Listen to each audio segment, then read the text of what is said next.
All right, welcome back to College Football Addiction. Ohio State does what many thought they would do, maybe in a very different way than many thought they would do it. They beat Texas 28-14 to win the Cotton Bowl and guarantee themselves a spot in the national championship game against Notre Dame. Appreciate you guys coming back tonight to watch the recap. Thoughts all over the place. A game that went down like some of us maybe thought, but not. I thought this would be more higher scoring. I think a lot of people thought that this would be more up and down the field, certainly from Ohio State's perspective, but also think that people thought Texas would get kind of going offensively too. And really, neither one of these teams were able to find much of a rhythm offensively. Really, from the very start, I'll say this: I like the way that Sark called this game. And we'll talk about a big decision later in this thing, but I liked going forward on 4th and 2 early. I know they didn't end up getting it. I didn't love the play call. I did love the decision to go for it. You love the play call if it works. So I'll say that. I'll give him a little credit there. Will Howard early, absolutely threading the needle. I thought some of his stuff was really, really maybe a little too trusting in his arm. But he made the throws on that first drive. Ohio State takes the early lead 7-0. And you kind of think, are they about to do it again? Is this about to be the same Ohio State that we've seen over and over and over again in this playoffs? Unfortunately for Texas, it wasn't. Ohio State gets a sack on Quinn Ewers to start that next drive. Ohio State's defensive line brought it to start this game. And really, they were what limited Texas from being able to do anything early, right? They scored right before the end of the half, but I really thought that Ohio State's defensive line making Quinn incredibly uncomfortable. It looked like he had concrete shoes on. I even saw people on social media saying, all right, if he can't move and they're just going to sack him every play, just put Arch in for some kind of mobility. I don't know that it ever really got to that point. But I do think that people were teetering on like, all right, dude, you can't just get hit every single time. Ohio State's defensive line deserves a ton of credit for that, in my opinion. I thought that obviously it was so huge for Texas finally ties this thing up at 7-7, and you're thinking, okay, just get to the half. And for them to give up the Henderson touchdown right after that, the screen, which was perfectly executed, perfectly called, it met a blitz, could not have been any worse timing for Texas to bring a blitz there. I don't know why you're bringing pressure. You're trying to make a play. I get it. You're trying to be opportunistic, but man, that timing was awful for them. The Howard interception, though, to start the second half, just trying too much, trying to force the ball to Jeremiah Smith. There was pressure on him. Texas defensive line was much better, I thought, in the second half. Second and third quarter, really, I thought that Texas probably dominated the trenches a little bit more. 4th and a yard, I didn't love the call to toss to the outside by Ohio State. That's a little foreshadowing once they got the ball back. After, Texas couldn't do anything with the interception. Ohio State turns it right back over on the 4th down play. You had the really nice play by Quinn to flip the ball ahead while he was about to be sacked. Even Kirk pointed out on the broadcast, hey, if they score here, remember that play. They did score. Wheel routes open again. 14-14. Now, Ohio State does go get the lead. I loved the 4th and 3 draw call. If you were watching the alternate broadcast, which I wasn't, but I saw it on social media, Tebow called this when he was on with McAfee. He said, watch for the QB run. They haven't done this yet. Great call to get Will Howard on that QB draw, gets tripped up by his own feet. I don't think he was getting it anyway. The safety had the angle. Judkins gets in on a nice touchdown right after, 21-14. And then I'll tell you, I think this was an incredible drive by Quinn, and it kind of got screwed by a bad coaching decision. I am not going to throw a bunch of shade at Sark. I thought he was really good tonight, to be honest with you. But a good throw down to Helm for a big game. Hated the personal or the unsportsmanlike conduct. That's so stupid, man, after he just shoves an All-American safety off of him. Just let the kids play. Golden gets you down close. Getting him back into the game was a big deal. Obviously, a couple of DPIs gets the ball to 1. And the broadcast crew was saying it. Hey, this is a tough team to score on in the red zone like this. It's not a guarantee by any means. And you're kind of scratching your head. How are they going to do it? Are they going to be able to get it in? They don't get the ball in on first down. A 7-yard loss on the pitch play. On the toss, I just think you're getting too smart there. I understand how good that Ohio State defensive line is. I understand how good that front is. But you put Arch in, right? And you run 3 quarterback sneaks. And if they stop you on 3 quarterback sneaks, then they deserve to go to the national championship. You can't lose the game like that. If you're going to do that, man, just throw the ball. Just spread them out and throw it, right? You were just so good all day. And I thought your offensive line was doing what it needed to do. After the first quarter and a half, I'll say, I thought Texas offensive line was doing what they needed to do. Obviously, the scoop and score gives the win to Ohio State. Big takeaways here. Ohio State seemed pretty content to take the underneath stuff, and that's all they could do. I thought Texas's game plan in this was phenomenal. We talked a lot in our preview this morning. We talked a ton about making this a second half game. And I got comments that said, well, you got to make it a second half game, but we've been so bad in the second half from Texas fans. We got to take a lead. No, they did a good job. I know that the screen pass at the very end of the first half sucked for Texas, but they did a good job of making this a second half game. They played that too high safety. There's no way that they were going to be able to take deep shots or throw the ball downfield with how good Texas secondary is. And the style of zone and defense that they were playing, that limited Ohio State. And it's probably something Oregon should have tried to do after Tennessee got manhandled. It's probably what Notre Dame's going to try and do. We'll talk later on in the week about that, or I guess early next week about that. But that game plan from Texas, the way that they played Ohio State's offense in limiting them, guys, they held them to 21 points. If I'd have told you before this game that they were going to hold Ohio State to 21 points, you'd have loved your chances of that. The magic number to me in this game was always 24. Ironically, if they do get in on that 1 yard line, it's 21-21, and my magic number was right. Now, obviously, they didn't end up going that route because of the scoop and score, but they held Ohio State's offense to 21 points. This was a great performance, a great game plan by Texas, and it just wasn't enough. Ohio State just made a couple more plays when it all came down to it. Obviously, Texas struggling incredibly difficult road for them to go up against the Ohio State offense. Their offense struggling so bad in the first half until really they can get that one drive together in the wheel route.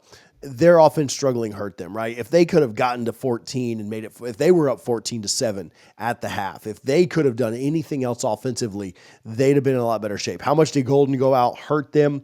Probably a big deal. I'll talk about running game in a minute. Obviously, that was pretty non-existent tonight as well.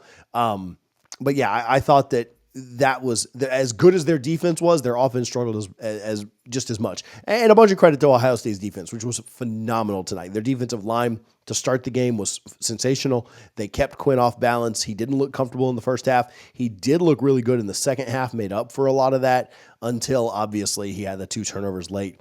The second one I don't really blame him for. Came from the blind side. The last one, you're down 2 scores with 2 minutes to go. You're just trying to make a play. I don't really care about that one either.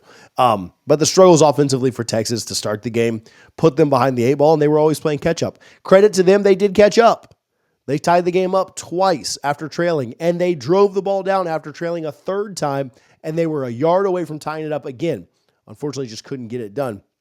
But credit to Texas for the way they fought back here. At any point, Texas could have rolled over and died, and that's just not Sark's personality. That's not Texas' personality. That was never going to happen, but an incredible fight. And no Texas fan wants to hear the moral victory crap right now. I get it. You have real complaints about some things that happened in this game, whether it be the way you played, whether it be some officiating decisions, whether it be this, that, or the other. Listen, I'm an ACC guy. I don't like the ACC, just happen to be stuck there. I know those officials suck. I know the ACC officials are terrible. That head official is the head official that called the Duke lateral play against Miami several years ago, where Miami was down like 3 times and ended up scoring a touchdown to walk it off against Duke. Yeah, I know the ACC officials suck. And that's the best that we gave you was the guys that screwed that up, right? So yeah, I get it, right? But I think the refs were bad both ways. I don't think it was way slanted one way or the other. There were a lot of misholdings that, there hasn't been a holding called in this game or there were probably 30 that could have been called. But 30 might be an exaggeration. I get it. You don't want the moral victory stuff if you're a Texas fan, but I do think the way they fought when everybody thought they were getting blown out of this thing, everybody predicted an absolute beatdown. That certainly wasn't the case. Didn't happen. Emeka dropped a big pass. I thought a big problem for Ohio State was, as good as Texas' defense was playing in the first half, Ohio State just continued to shoot themselves in the foot. I counted 4 drives where I think they stopped themselves. 3 due to penalties, and 1 was a dropped pass in plus territory. Emeka dropped a pass on a 3rd down where he had a step and a half on the defender. And that killed another drive. And so I don't want to take anything away from Texas's defense. They certainly were putting the pressure on Ohio State.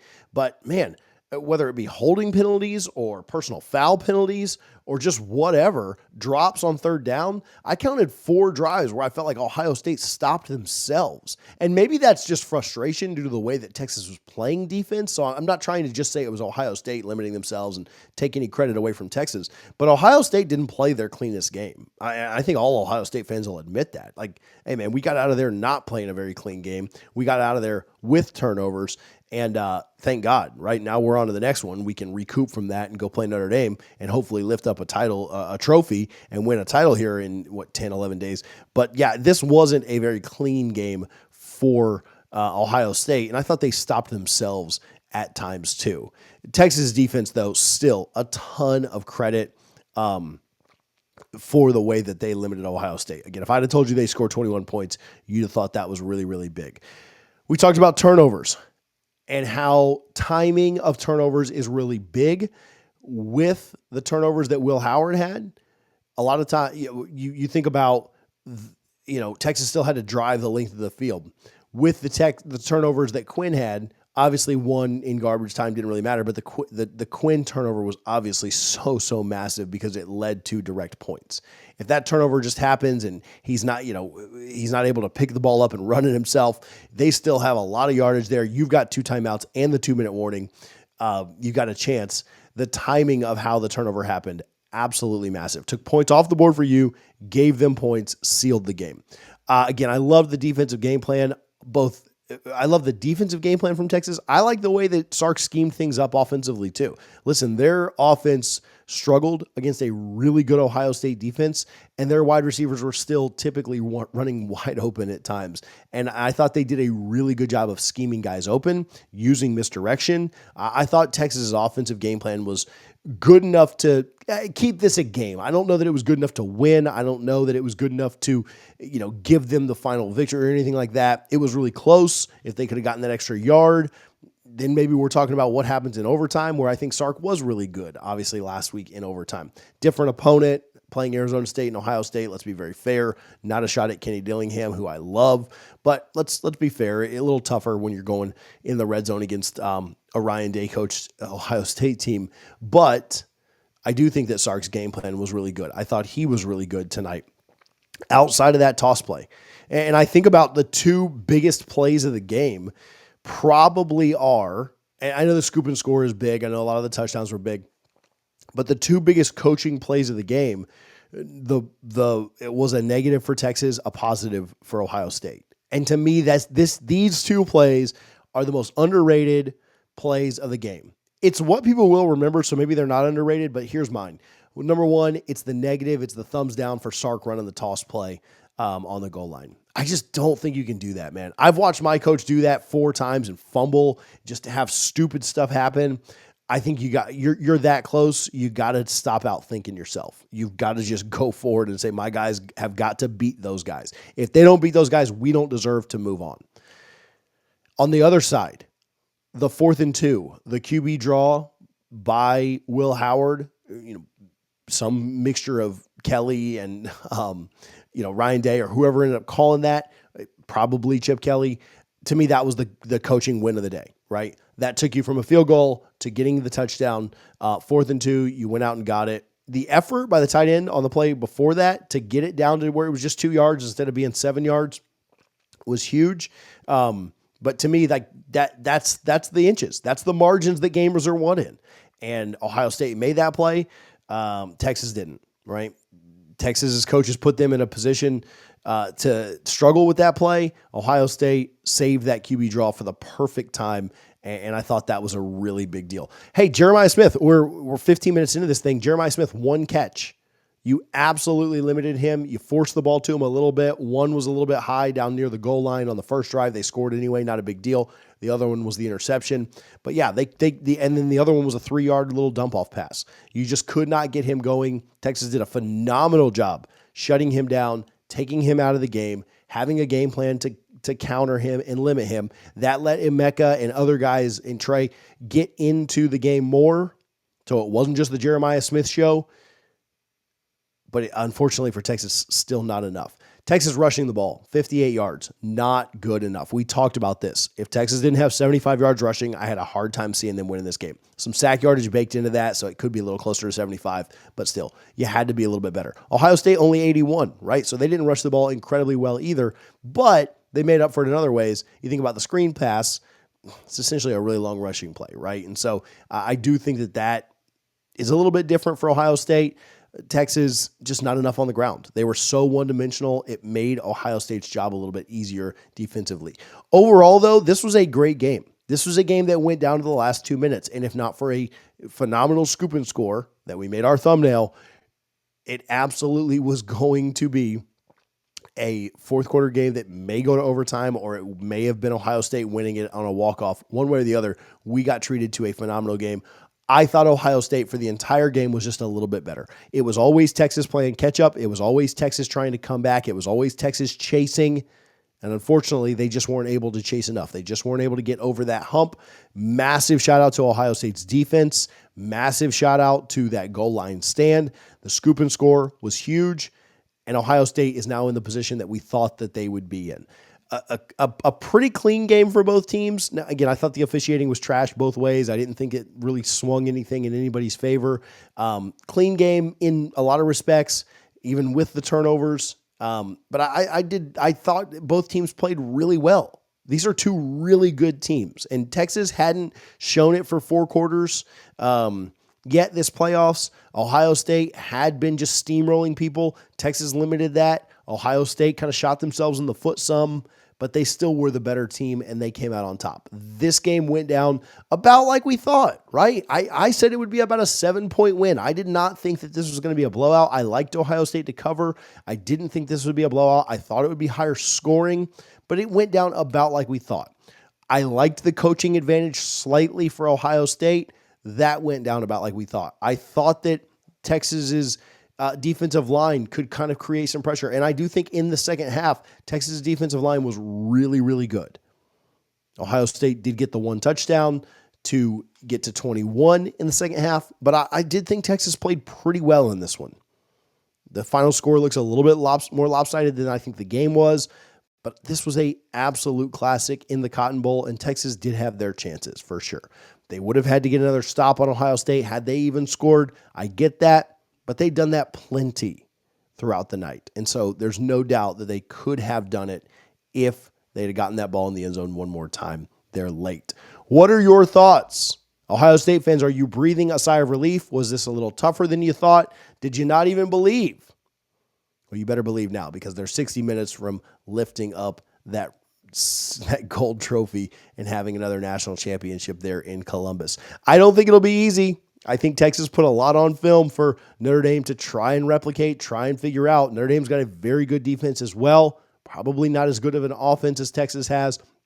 But, man, I think we're going to get a classic in the national championship. Let me know your thoughts up here late, almost midnight, trying to give you guys a little bit of a recap. Sorry if this was scattered at all. Trying to do kind of an instant raw reaction. We may do more on this game later with a little bit more of a clear mind, but appreciate you guys, as always, for tuning in to College Football Addiction. Ohio State headed to the national championship to play Notre Dame. We will talk to you soon here on College Football Addiction.